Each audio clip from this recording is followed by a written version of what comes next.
Hello friends, Radhe Radhe, हरे Krishna. Friends, आज हम बात करेंगे माघ माह में पड़ने वाली पूर्णिमा तिथि के बारे में। माघ माह में पड़ने वाली पूर्णिमा तिथि को माघ पूर्णिमा कहते हैं। इस दिन स्नान, दान, जप, तप करने से कई गुना अधिक पुण्य फल की प्राप्ति होती है। तो चलिए जानते हैं माघ पूर्णिमा का शुभ मुहूर्त क्या है, पूजा विधि क्या है, मंत्र सहित अन्य जानकारियाँ। सभी जानकारी तक आप यदि चाहते हैं तो हमारे वीडियो को अंत तक ज़रूर देखिएगा। सारी जानकारी आपको एक ही वीडियो में प्राप्त हो जाएगी। तो वीडियो शुरू करते हैं। हिंदुओं के लिए माघ पूर्णिमा का विशेष महत्व होता है। हिंदू कैलेंडर के अनुसार माघ के महीने की पूर्णिमा को माघ पूर्णिमा कहा जाता है। इसे माघी पूर्णिमा और महामाघी नाम से भी जानते हैं लोग। इसके अलावा इस दिन महाकुंभ में शाही स्नान भी है, जिसमें लाखों लोग प्रयाग के त्रिवेणी संगम में स्नान करने के साथ दान करेंगे।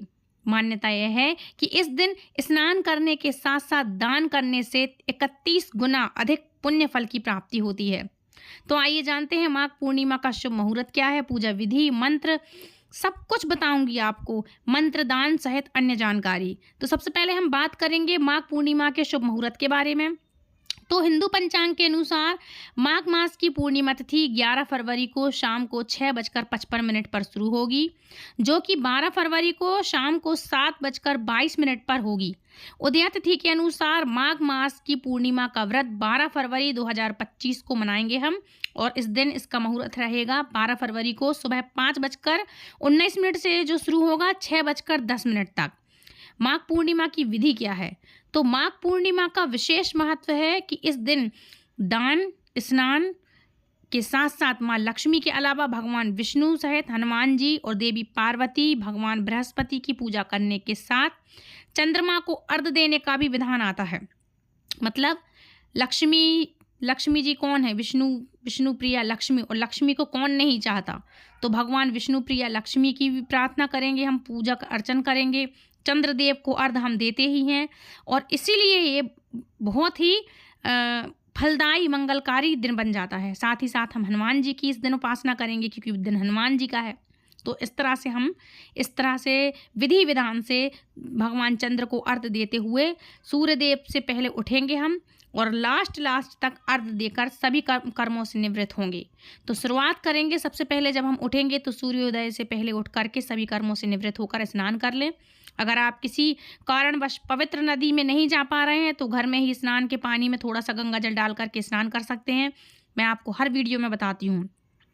इसके बाद एक तांबे के लोटे में जल, सिंदूर, अक्षत, लाल फूल आदि डाल करके सूर्य देव को अर्घ्य दें, और अर्घ्य करते समय बोलें ओम सूर्याय नमः या फिर ओम घृणी सूर्याय नमः। इस महामंत्र का आप जाप करते रहें। इसके साथ ही अपनी योग्यता के अनुसार दान करें। शाम को चंद्रमा के उदय होने के बाद अर्घ्य देने के साथ विधिवत पूजन करें। आज के इस दिन सत्यनारायण भगवान की पूजा करने के साथ सत्यनारायण कथा भी पढ़ सकते हैं आप, और इससे शुभ फलों की प्राप्ति होती है। इसके अलावा पीपल के पेड़ में जल चढ़ाने का भी बहुत अच्छा दिन और सहयोग बनता है। हर रोज़ चढ़ाना चाहिए, लेकिन आप उस दिन नहीं कर सकते, रोज़ नहीं कर सकते, तो आज के दिन आप जरूर से करें। पीपल के पेड़ में सभी देवी देवता निवास करते हैं, इसलिए पीपल के पेड़ में जरूर से जल चढ़ाना चाहिए आपको। दीपक जलाने से शुभ फलों की प्राप्ति होती है, तो पीपल के पेड़ में जल चढ़ाएं, दीपदान करके आएँ, दीपक प्रज्वलित करके आएँ। पितृदोष से यदि आप मुक्ति चाहते हैं तो आप सरसों के तेल का दीपक जलाएं। यदि आपके लिए शनि की महादशा लगी है, 7.5 लगी है, तो भी आप शनिदेव की शांति के लिए, अपने ग्रहों की शांति के लिए सरसों के तेल का दीपक जला सकते हैं। और लक्ष्मी प्राप्ति के लिए, धन की वर्षा के लिए, कि आपसे हमेशा लक्ष्मी माँ प्रसन्न रहें, इससे आप शुद्ध घी, गाय के शुद्ध देसी घी में आप दिया जला सकते हैं, तिली के तेल में जला सकते हैं। हर दिए का अपना एक महत्व होता है ना। तो इस तरह से आप दिया लगा सकते हैं। किसी भी नदी में जाकर के, पवित्र स्थान पे आप हैं तो वहाँ पर जाकर आप नदी में भी दीपदान का ये प्रोग्राम आप कर सकते हैं। मतलब दीपदान जरूर से करिएगा। माघ पूर्णिमा को इस दिन तिल, गुड़, वस्त्र, घी, अनाज इत्यादि इन सब चीज़ों का फलदान कर सकते हैं आप। मतलब जी, तिल हो गया, गुड़ हो गया, वस्त्र हो गया, कोई भी किसी भी प्रकार के अनाज हो गए, और फल हो गए, कोई भी प्रकार के फल हैं, इन सब चीज़ों का आप दान कर सकते हैं। माघ पूर्णिमा के दिन कौन से मंत्रों का जाप करना चाहिए? तो देखो, विष्णु मंत्र यदि आप करते हैं तो ओम नमो नारायणाय, ओम नमो भगवते वासुदेवाय, या फिर ओम श्री विष्णवे च विद्महे वासुदेवाय धीमहि तन्नो विष्णु प्रचोदयात। इन मंत्रों का आप जाप कर सकते हैं। याद रखिएगा, यदि आप ये वाले मंत्र करेंगे भगवान विष्णु से संबंधित तो फिर आप तुलसी की माला से कर सकते हैं, या फिर आपके पास वैजंती की माला है तो उससे भी आप कर सकते हैं। अब बात करेंगे माँ लक्ष्मी के मंत्रों की। माँ लक्ष्मी, यदि आप माँ लक्ष्मी को प्रसन्न करना चाहते हैं कि लक्ष्मी आपसे अट्रैक्टिव हों, धन की कमी ना रहे, तो आप माँ लक्ष्मी के मंत्रों का जाप करेंगे। माँ लक्ष्मी के मंत्र कौन से हैं? तो माँ लक्ष्मी के मंत्र हैं ओम ह्रीम श्रीम लक्ष्मी भयो नमः, ओम श्रीम ह्रीम श्रीम कमले कमलाले प्रसीद प्रसीद, ओम श्रीम ह्रीम श्रीम महालक्ष्मे नमः। इन मंत्रों का आप जाप कर सकते हैं।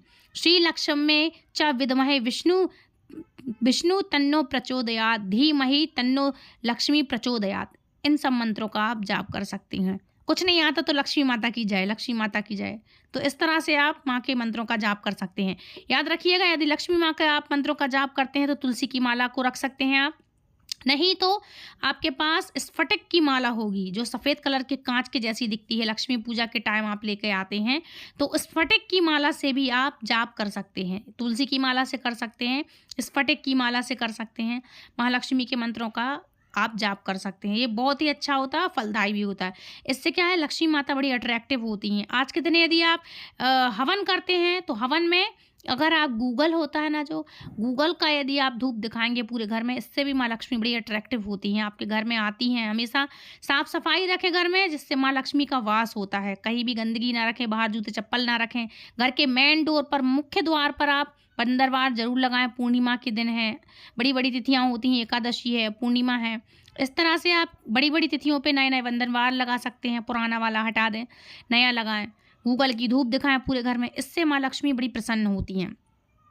अब बात करेंगे माघ की पूर्णिमा में आप कौन से उपाय कर सकते हैं। तो देखो, नदियों में अगर आप स्नान करें तो ठीक है, नहीं तो माघ पूर्णिमा के दिन गंगा जल या किसी भी पवित्र नदी में आप जाकर के स्नान करें। भगवान विष्णु की पूजा करें आज के दिन, और इस दिन गंगा या किसी भी पवित्र नदी में स्नान करने से आपके पापों का नाश होता है। साथ ही साथ मन और आत्मा भी शुद्ध होती है। जाने अनजाने में यदि आपने कोई भी पाप कर दिए हैं तो वो भी आपके पाप कट जाते हैं।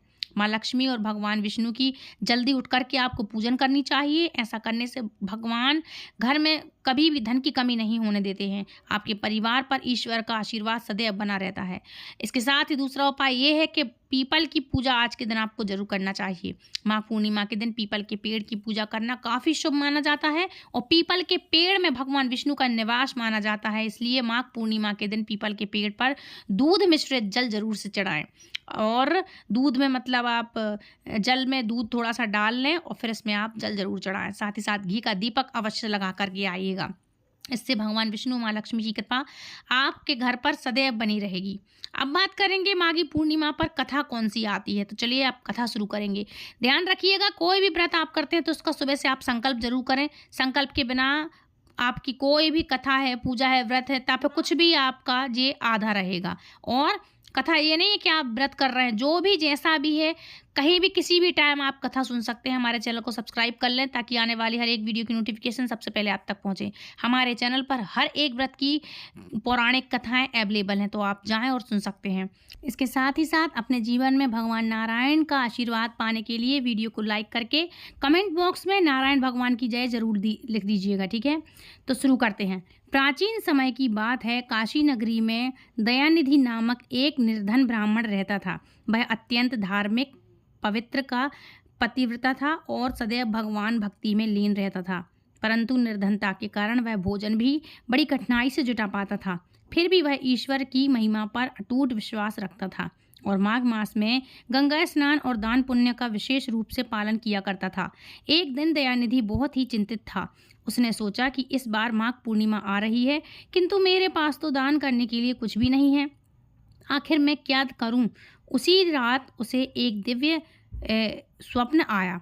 एक तेजोमय ऋषि स्वप्न में प्रकट हुए और बोले, वत्स, जो भी सच्चे मन से पुण्य की कामना करता है उसे ईश्वर अवश्य ही सहायता प्रदान करते हैं। इस पूर्णिमा पर तुम जो भी श्रद्धा पूर्वक दान करोगे वह सहस्त्र गुना होकर लौटेगा।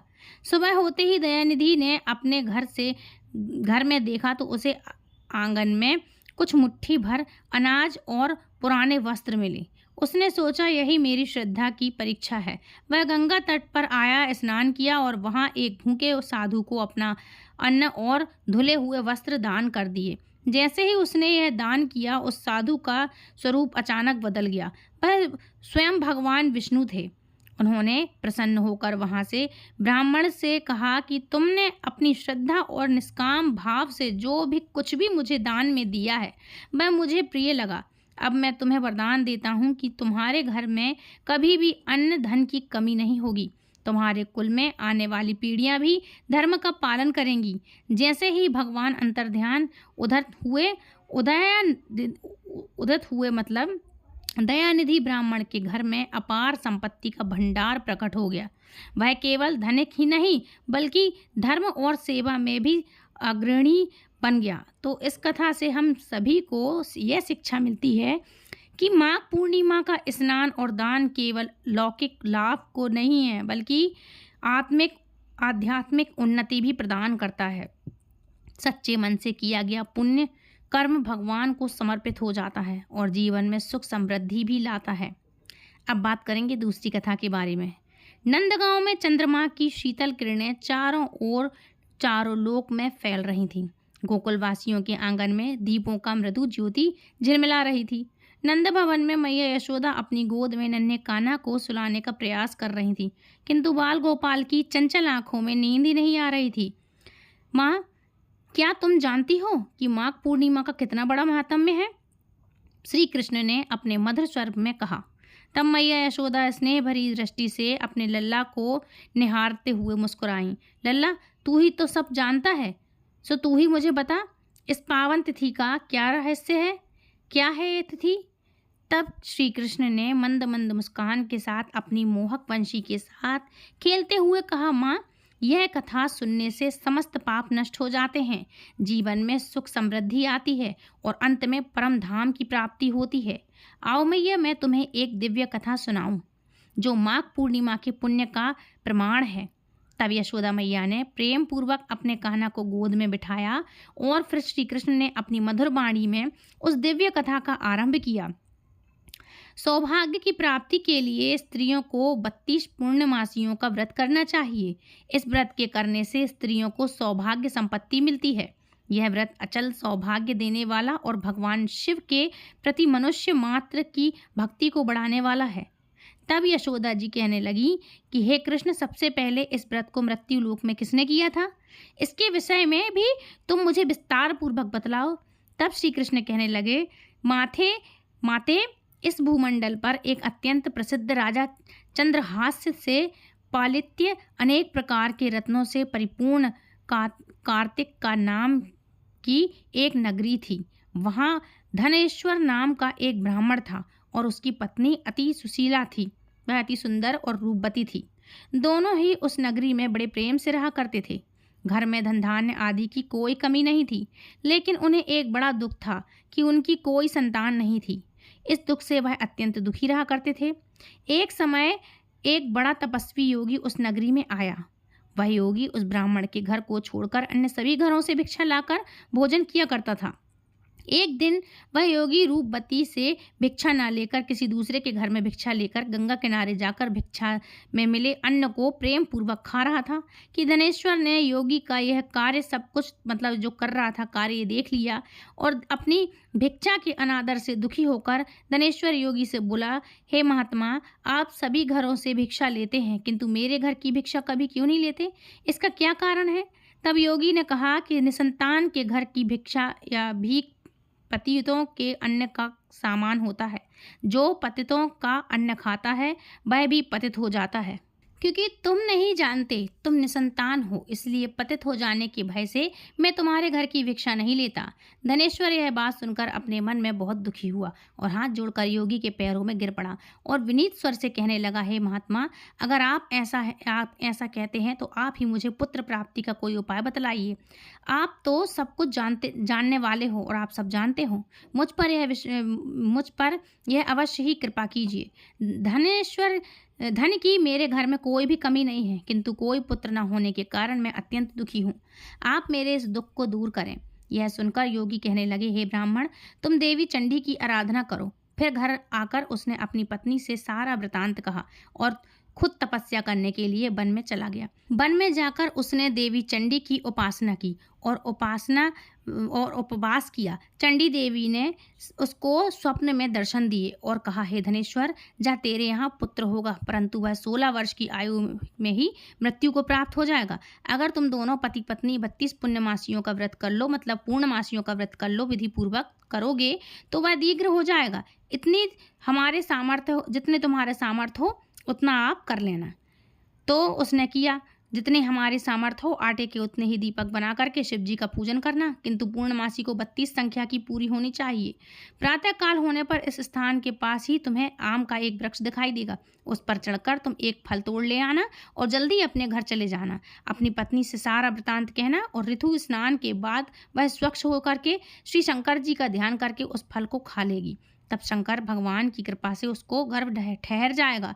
जब वह ब्राह्मण प्रातःकाल उठा तो उसने उस स्थान के पास ही आम का एक वृक्ष देखा, जिस पर अत्यंत सुंदर आम का एक फल लगा हुआ था। ब्राह्मण ने उस आम के वृक्ष पर चढ़कर फल तोड़ने का प्रयास किया, किंतु वृक्ष पर कई बार प्रयास करने के बाद भी वह नहीं चढ़ पाया। अब तो ब्राह्मण को बड़ी चिंता हुई। तब वह विघ्नहर्ता श्री गणेश जी की वंदना करने लगा कि हे दयानिधे, अपने भक्तों को विघ्न से बचाओ, अपने भक्तों के विघ्नों का नाश करके उनके मंगल कार्य को करने वाले, दुष्टों का नाश करने वाले, रिद्धि सिद्धि के देने वाले, आप मुझ पर कृपा कीजिए, आप मुझ पर दया कीजिए। प्रभु, मुझे इतना बल दें कि मैं अपने मनोरथ को पूर्ण कर सकूं। इस प्रकार सच्चे मन से गणेश भगवान की प्रार्थना करने पर वह भगवान की कृपा से वृक्ष पर चढ़ गया। वृक्ष पर से फल तोड़कर उसने घर आकर के अपनी पत्नी को वह फल ला करके दे दिया और उसकी पत्नी ने अपने पति के कहे अनुसार उस फल को खा लिया और वह गर्भवती हो गई। देवी चंडी की असीम कृपा से उसे एक अत्यंत सुंदर पुत्र हुआ, जिसका नाम उन्होंने देवीदास रखा। माता पिता के हर्ष और शोक के साथ वह बालक शुक्ल पक्ष के चंद्रमा की तरह अपने पिता के घर में पढ़ने लगा और देवी की कृपा से बढ़ने लगा, और देवी की कृपा से वह बालक बहुत ही सुंदर, सुशील और विद्या में बहुत ही निपुण हो गया। देवी की आज्ञा अनुसार उसकी माता ने 32 पूर्णमासियों का व्रत रखना प्रारंभ कर दिया, जिससे उसका पुत्र बड़ी आयु वाला हो जाए। और 16वां वर्ष लगते लगते देवीदास के माता पिता को बड़ी चिंता हो गई कि कहीं उसके पुत्र की इस वर्ष मृत्यु न हो जाए। इसलिए उन्होंने अपने मन में विचार किया कि अगर वह दुर्घटना उनके सामने हो गई तो वे कैसे सहन कर सकेंगे। इसलिए उन्होंने देवीदास के मामा को बुलवाया और कहा, हमारी इच्छा है कि देवीदास 1 वर्ष तक काशी में जाकर के विद्या अध्ययन करे और उसको तुम अकेला कभी मत छोड़ना। इसलिए तुम साथ में जाओ और 1 वर्ष के बाद उसको वापस लौटाकर लाना। और सारा प्रबंध उनके माता पिता ने काशी जाने के लिए देवीदास को कर दिया और देवीदास को घोड़े पर बिठाया और उसके मामा को उसके साथ भेज दिया। किंतु बालक के अल्पायु होने की बात बालक को या उसके मामा को नहीं कही। धनेश्वर ने अपनी पत्नी के साथ मिलकर अपने पुत्र की मंगल कामना की और दीर्घायु के लिए देवी भगवती की आराधना और पुण्यमासियों का व्रत आरंभ कर दिया। इस प्रकार बराबर 32 पूर्णमासी का व्रत पूरा किया। कुछ समय बीतने के बाद एक दिन वह दोनों मामा और भांजे रास्ते में रात बिताने के लिए किसी ग्राम में ठहरे हुए थे। उस दिन उस गांव में एक ब्राह्मण की अत्यंत सुंदरी, सुशील, विदोष और गुणवती कन्या का विवाह होने वाला था। जिस धर्मशाला में के अंदर वह वर और उसकी बारात ठहरी हुई थी, उसी धर्मशाला में देवीदास और उसके मामा भी ठहरे हुए थे। संयोगवश कन्या को तेल आदि चढ़ाकर मंडप आदि का कर्म किया गया तो लग्न के समय वर को धनुर्वात हो गया। वह हिलने डुलने और चलने फिरने में बिल्कुल असमर्थ हो गया। तब वर के पिता अपने परिवारजनों की परामर्श करके निश्चय किया कि यह देवीदास मेरे पुत्र जैसा ही सुंदर है, मैं इसके साथ ही लगन कर दूं और बाद में विवाह के सभी कार्य मेरे पुत्र के साथ हो जाएंगे। ऐसा सोचकर देवीदास के मामा से जाकर के वह बोला कि तुम थोड़ी देर के लिए अपने भांजे को हमें दे दो, जिससे विवाह के लग्न का सारा कार्य सुचारू रूप से हो सके। तब उसका मामा कहने लगा कि जो कुछ भी मधुपर्क आदि कन्यादान के समय वधु पक्ष से कन्यादान के समय मिलेगा वह सब मुझे दे देना, तो हमारा भांजा इस बारात का दूल्हा बन जाएगा। यह बात उनके पिता ने स्वीकार कर ली। तब मामा ने अपने भांजे को दूल्हा बनाने के भेज दिया और उसके साथ विवाह के सभी कार्य रात में विधिपूर्वक संपन्न किए। पत्नी के साथ वह भोजन कर ही रहा था कि दुखी मन से वह सोचने लगा कि ना जाने ये कैसी स्त्री होगी। वह एकांत में इसी सोच में पड़ा हुआ था कि उसकी आंखों से आंसू भी आ गए। तब उसी पत्नी ने पूछा कि क्या बात है, आप इतने उदास क्यों हो। तब उसने वह सारी बातें जो वर के पिता और उसके मामा के बीच हुई थी वो सब वधू को बता दी। तब वह वधू कहने लगी कि यह ब्रह्म विवाह के विपरीत कैसे हो सकता है।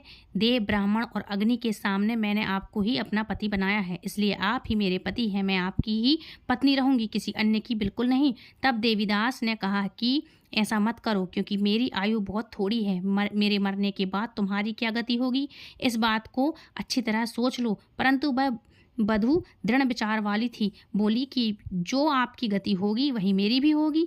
हे स्वामी, आप उठिए और भोजन कीजिए, आप निश्चय ही भूखे होंगे। तब देवीदास और उसकी पत्नी ने मिलकर भोजन किया और रात में वे सो गए। प्रातःकाल देवीदास ने अपनी पत्नी को तीन नग से जुड़ी हुई एक अंगूठी दी और रुमाल दिया और बोला, प्रिय, इसे संकेत समझकर रखो और शांत हो जाओ। मेरा स्मरण और जीवन जानने के लिए एक पुष्प वाटिका बना लो, उसमें सुगंधित वाली एक नवमालिका लगा लो। उसको हर दिन जल से सींचना और आनंद के साथ खेलना कूदना और उत्सव मनाना। जिस समय और जिस दिन मेरी मृत्यु होगी या मेरी मृत्यु का समय आएगा, या ये फूल सूख जाएंगे और जब यह फिर से हरे भरे हो जाएं तो समझ लेना कि मैं जीवित हूँ। यह बात निश्चय करके समझ लेना कि इसमें कोई संचय नहीं है, इसमें कोई संचय मत करना।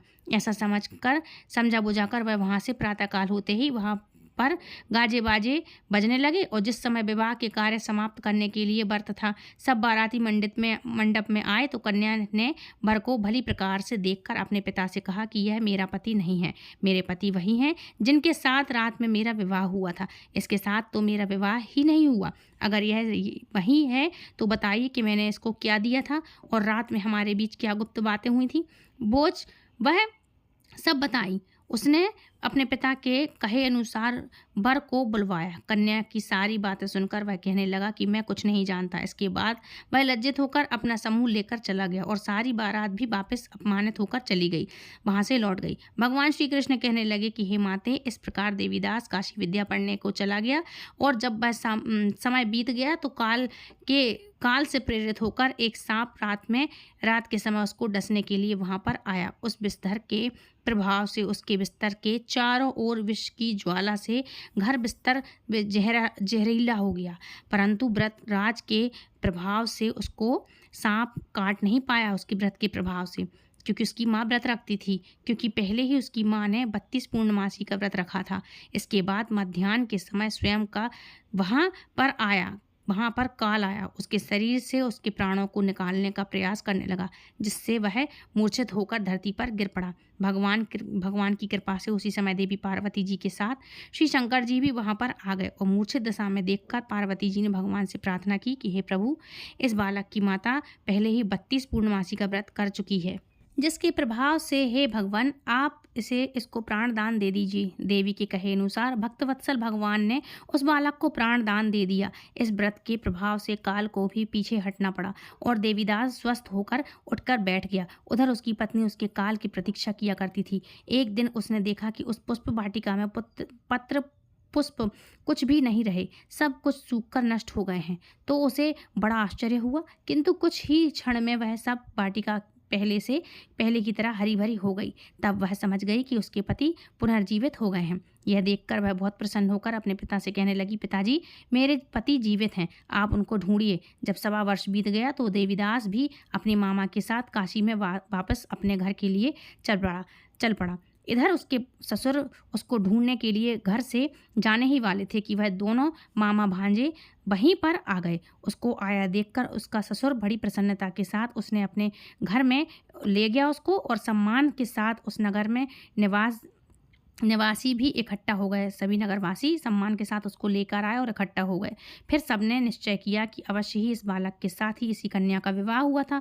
उस बालक को जब कन्या ने देखा तो पहचान लिया और कहा कि हाँ, यह तो वही हैं जिनके साथ मेरे फेरे हुए थे, जिनके साथ मैंने अग्नि के साथ फेरे लिए थे। भला जो यह हुए थे। फिर सब कहने लगे कि भला हुआ जो यह यहाँ पर आ गया, और सब नगरवासियों ने खूब आनंद मनाया और कुछ दिन के बाद देवीदास अपनी पत्नी और मामा के साथ अपने ससुराल मतलब वधू को ससुराल लेकर के घर में आया और बहुत सारा उपहार लेकर के अपने ससुराल से घर की ओर चल पड़ा। जब वह अपने नगर के निकट आया तो कई लोगों ने उसे देखकर उसके माता पिता को पहले ही जाकर सूचना दे दी कि तुम्हारा पुत्र देवीदास अपनी पत्नी और मामा के साथ आ रहा है। ऐसा सुनकर पहले तो उन्हें विश्वास ही नहीं हुआ, किंतु जब और लोगों ने भी आकर के बात का समर्थन किया तब उन्हें बड़ा आश्चर्य हुआ। इतने में ही देवीदास अपने घर पहुंच गया और देवीदास अपने माता पिता के चरणों में सिर रख करके प्रणाम किया और उसकी पत्नी ने भी अपने सास ससुर के चरणों में स्पर्श किया।